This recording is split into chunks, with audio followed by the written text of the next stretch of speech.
Shalom, welcome to the Jewish View. My name is Rabbi Nachman Simon with the Chabad House of Delmar, and today we're going to talk about more of the writings of the Lubavitcher Rebbe that he passed away in 1994, but his writings are still with us, of course, and this is going to be health and body, mind and spirit, and these are really universal ideas that so many people have issues with, and of course the Rebbe, who's supposed to be our teacher, and he is our teacher, has to tell us not only Jewish ideas, but really in health, and because that's all part of life also, health and good psychological behavior. So this first idea, this letter from the Rebbe, is overcoming life's adversities. I am in receipt of your letter, in which you write about various recent events in your life, which were not in the categories of obvious good. So the Rebbe just interject. The Rebbe doesn't want to say bad things. He doesn't even want to say the word bad things. He just says in a negative way, you see, the category not in obvious good. And you ask what your reaction should be. In general, as you surely know, Jews are guided by the Torah of life, which is to say the Torah is the Jew's true guide in everyday life. The Torah is also called Torah or the Torah of illumination, since it illuminates the Jew's life, and its instructions are as clear and lucid as light itself. One of the best known portions of the Torah which Jews recite daily in both morning and evening is the portion of the Shema, in which the Torah tells us to love God with all your heart, with all your soul, and with all your might.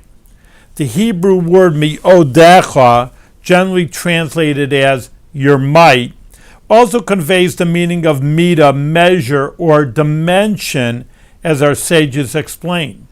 This means that a Jew has to love God regardless of the kind of deal he thinks is meted out to him by divine providence. This profound love is to express itself, as the text indicate, in the study of Torah and the observance of its mitzvahs, commandments, particularly the mitzvah of tefillin and mezuzah on the doorpost of everybody's house, which are mentioned specifically and particularly so since tefillin, the phylacteries, is symbolic of all the mitzvahs. Moreover, inasmuch as the hand tefillin is placed on the left arm facing the heart, like right across would be put on here and across into your heart, that's the seat of the emotions. And the head tefillin on the head, putting it right, strapping around your head, but putting right facing the brain, the seat of the intellect, that these tefillin symbolizes that a Jew is to be totally involved, both emotionally and intellectually, in fulfilling his commandments. In other words, whatever happens in a Jew's life must not in any way affect his love and devotion to God, nor his everyday life and conduct in accordance with the Torah and its commandments, mitzvos. Needless to say, the mitzvah, the commandment of reciting the Shema daily, is not reserved for exceptional Jews, but is for each and every person. The question now arises, is the above something that can really be implemented? And if so, how is one to explain how this can actually be implemented? To be sure, the human intellect is limited and cannot possibly fathom the divine wisdom that is in the Torah. On the other hand, the Torah itself describes the Jewish people as a wise and understanding people, and it provides at least some explanation that helps us to understand, in however limited a degree, God's ways. One of the basic teachings of the Torah is that God does not expect anything of a human being that is beyond the human capacity to carry out. This, in fact, is eminently understandable. Even of a human being who is very long way from absolute perfection would not expect a tool that he has fashioned to perform in a capacity greater than its original design. Certainly God, the creator of man, knows man's capacities. From this, it naturally follows that when a Jew faces any kind of a test of faith, it is certain that he has been given the capacity to overcome it. And the more difficult the test, the greater are the individual's capacities. The reason that an individual is tested is not that God wants to know how well he will conduct himself, but in order that this person be afforded the opportunity to realize his potential, even that which is unknown to him. And when one's potential capacities are released and activated, they become part and parcel of his or her arsenal, to be used for personal as well as communal benefit. It's very interesting how the Rebbe, someone's moaning and groaning. I mean, maybe they have a right to, something bad happened to them. But he turns it around and he makes it a motivational idea, like you're here from God to overcome the challenge. This is really a remarkable idea that the Rebbe brings out. And the next idea is setting limits to legitimate sorrow and grieving. I have just received your letter of the third day of Tammuz. It's in the summertime when this person wrote many years ago. To begin with a blessing, may God grant that henceforth you and all your family receive only goodness and benevolence, overtly revealed goodness. At the same time, despite your understandable pain, you must make every effort to regain your former equilibrium. You should remember the teaching and instruction of the Torah, which is called Torah's Chaim, the guide to life, and Torah Emes, the Torah of truth, meaning that what it teaches is not just to ease the mind, but is the actual truth. Taking into account human nature and feelings in a condition and state of bereavement, and recognizing the need to provide an outlet for the natural feelings of sorrow and grief, the Torah prescribes a set of regulations and periods of mourning. At the same time, the Torah sets limits in terms of the duration of the periods of mourning and their appropriate expression, such as Shiva, meaning the first 7 days, Shloshim, the first 30 days. If one extends the intensity of mourning, which is appropriate for Shiva, into Shloshim from 7 days into 30 days, because, just let me interject and explain that, it's an English phrase, time heals. And that is true. Everybody says it, but it is true. And also in Jewish law also. So there's many levels of categories of mourning. There's until the person is buried. Now he's talking about Shiva, which means the first 7 days. And then there's 30 days. And then really goes on for a whole year. So time does heal, but some people just can continue the great mourning and the sadness. And really people could say, well, I still feel bad for the loss, which of course is appropriate, but there is limits. And that's what the Rebbe is trying to bring out to this person, that you have to let up and ease up on the mourning. If Torah doesn't tell you to be that sad, well, go on. You have to go on with life, and you can't have this dark cloud over your head your whole life. So that's what the Rebbe is trying to bring out. Is not proper for, although Shloshim is part of the 30 days is part of the overall mourning period, it is so to a lesser degree. Since the Torah states that it is not proper to overdo it, excessive grieving does no good for the neshama, the soul of the dear departed. On the contrary, it is painful for the neshama to see that it is the cause of conduct that is not in keeping with Torah's instructions.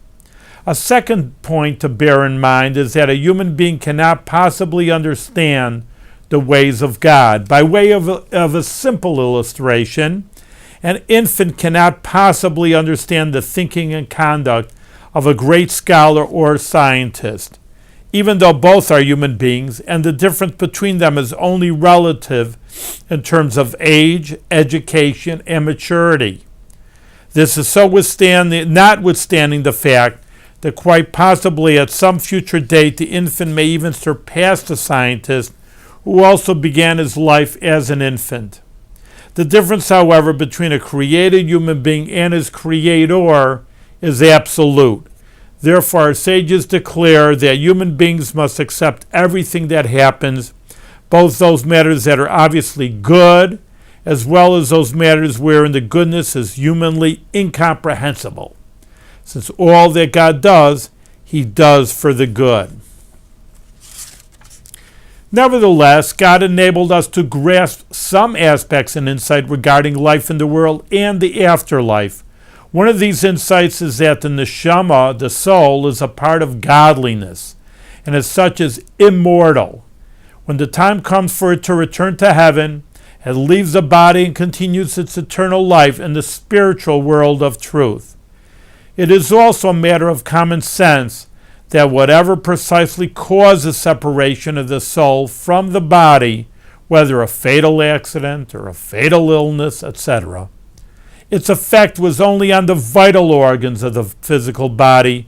In no way did it affect the spiritual soul. A further point which can also be understood. During the soul's lifetime on earth, which it lived in partnership with the body, the soul was necessarily handicapped in certain respects by the physical requirements of the body, such as eating and drinking, etc.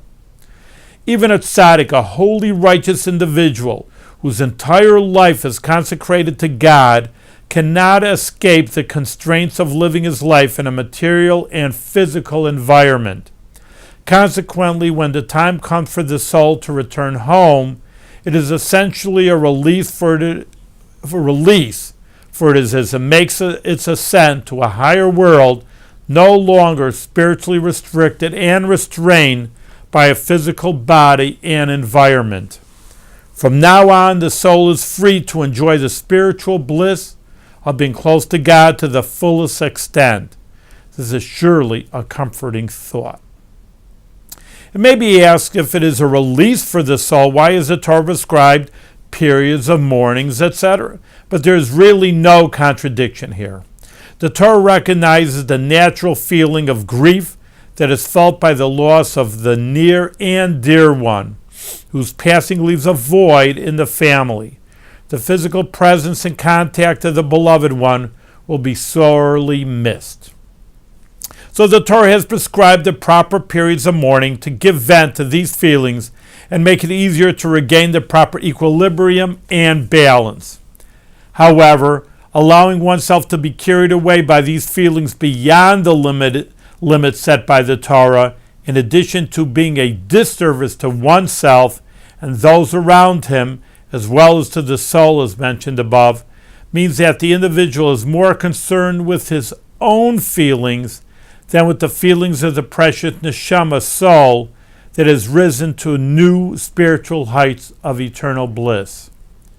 Thus, paradoxically, an overextended feeling of grief, which is a result of the great love for the departed one, actually causes pain to the loved one, since the neshama, the soul, continues to take an interest in the dear ones left behind, is aware of what's going on to an even greater extent than before, rejoices with them in their joys, but etc. One thing the departed soul can no longer do is to actual fulfillment of the mitzvah, the commandments, which could only be carried out when the soul and the body are joined together in this material world. But this too can at least partly be overcome when those left behind do a little more in the area of mitzvahs and good deeds, in honor and for the benefit of the dear departed neshama. More could be said on the subject, but I trust the above will suffice to help you discover within yourself the strength that God has given you, not only to overcome the crisis, but also to go from strength to strength in your everyday life and activities in full accord with the Torah. So we have another beautiful letter from the Rebbe, a person who's overly mourning. Not only says it's interesting, not only is it not good for the person to be overly depressed, but it's really not good for the soul. So who's he doing it for? The person's just wallowing in their own grief. That isn't good for anybody, and even the departed person. Dealing with life's tragic and inexplicable events. In answer to your question concerning the tragic events that recently occurred in your family, that you find them incomprehensible and inexplicable, and they are distressing and unsettling you. As already mentioned on a number of occasions, it is not at all surprising when man cannot comprehend the conduct of God. To the contrary, it would be truly astonishing if we could understand God's conduct. Concerning this matter, there is a familiar analogy of a child who is in kindergarten and is unable to comprehend the rules and principles by which the country is governed, or the rulings of the Supreme Court. Even if the kindergartner were to be a true child genius, his limited comprehension would make him incapable of understanding the above rules and principles. This is so, notwithstanding the fact that the leaders of the land and the members of the court were also once of kindergarten age. And with time the child may attain a degree of knowledge that will surpass these leaders and jurists. How then can we possibly compare a human's comprehension with God's? That man's intellect be capable of understanding the conduct of the Creator of the world, the supreme ruler over everyone and everything. I trust that I need not add anything more to the above. There are only a small number of matters that God wanted to be known and revealed, and those matters were presented by him in a manner that human intellect would be fully capable of discerning and comprehending.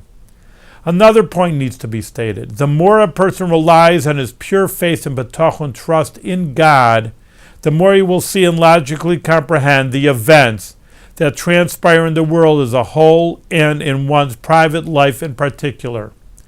May God bless you in all matters that you require, and among the most important of them, true serenity and peace of mind.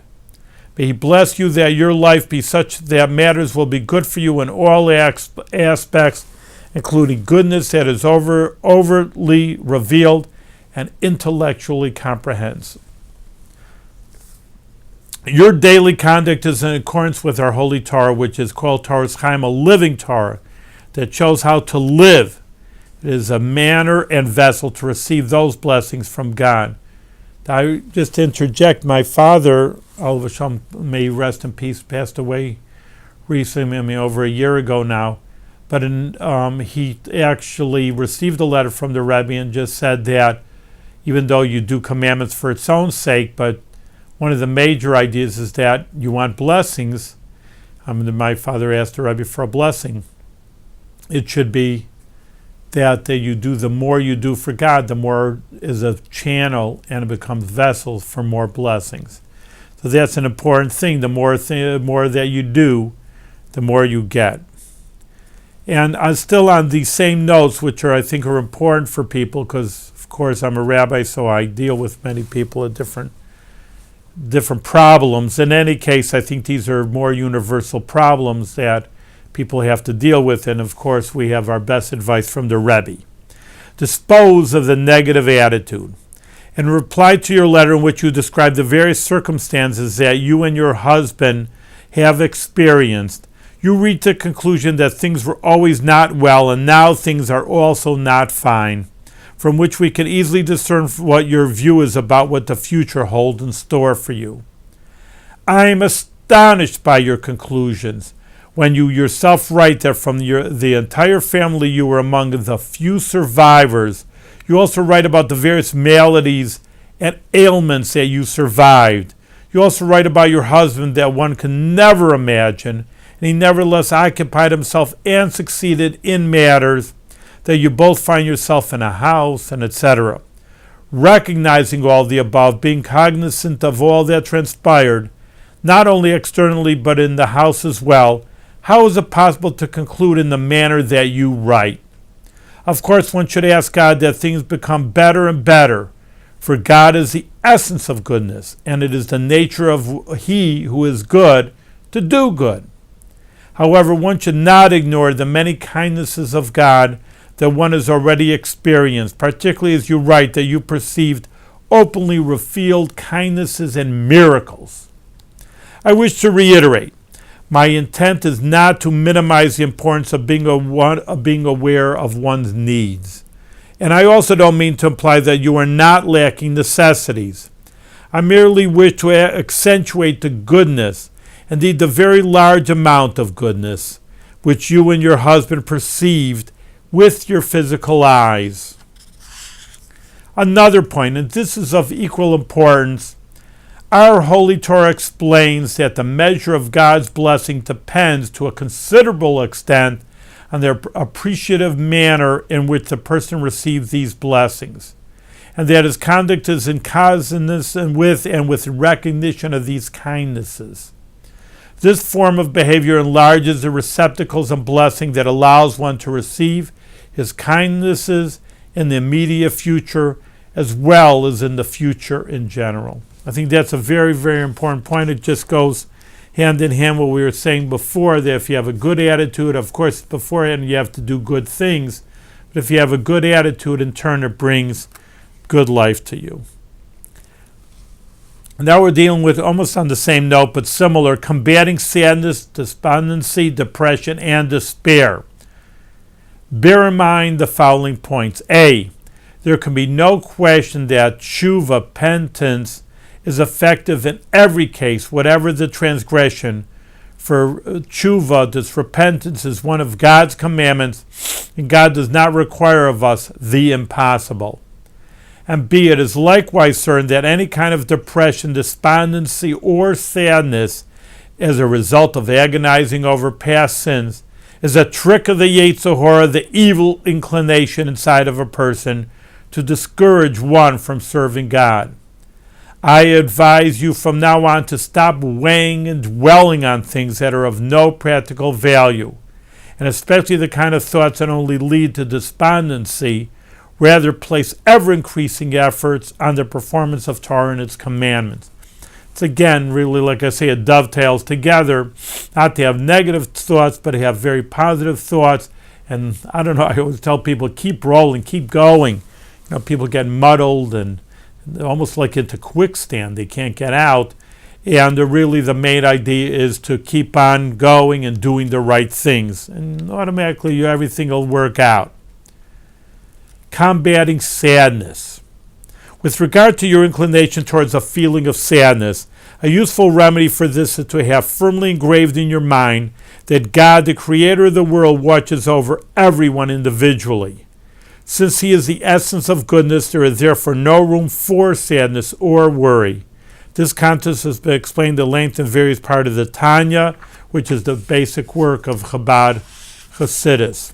It would be especially good for you to commit to memory the passage of the Tanya at the beginning of chapter 41, which would be good for me to teach it over our Jewish view here, but another time.